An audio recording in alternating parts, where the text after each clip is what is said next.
ndongo yi nag mooy jël gaal daal di wutali fi nga xamante ne mooy Espagne ñu tuddee ko nag émigration irrégulière mu mel nii nag xale yi si seen voyage bi nga xamante ne tàmbali nañ ko jël oto yi nag di wutali fële fi nga xamante ne foofu la ñuy jëlee départ nag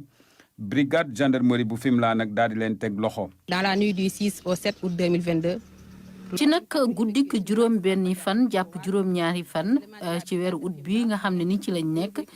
ci ab patrouille bu amoon ci axe Samba Dia Fimela ci nag le élément wu brigade yi gendarmerie daal di rek arrêté ñaari oto yoo xam ne transport en commun la ñu fekk ci nag lu toll ci juróom ñaari fukk ak juróomi nit yoo xam ne ni rek dañu bëggoon a jël géej gi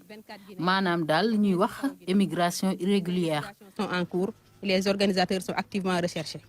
am na beneen groupe boo xamante ne tamit war a jógee ca Diamniadio nar leen fekk ji foofu ngir ñu jëlandoor départ waaye nag ñi nga xamante ne ñooy élément gendarmerie brigade de proximité bu Nianing nag ñoom tamit teg nañ leen loxo. élément brigade proximité de Nianing di def patrouille dal si ñaari kaaru Ndiaga Ndiaye yu def juróom benn fukki nit ak juróom ñett ñu doon dem Fatick pour dem jël gaal gi dem Espagne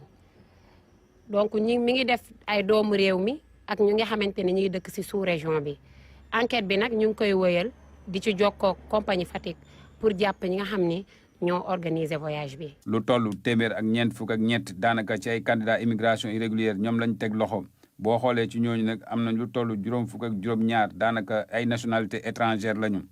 lii nag boo gisee mu am nag gendarmerie daal di teg benn dispositif de veille ak de surveillance ki ko tëral mooy haut commandant de la gendarmerie nationale directeur de la justice militaire moom nag mbébétam mooy fexe ba xeex lépp loo xamante ne dafa jëm ci criminalité trafic de drogue immigration irrégulière ak yeneen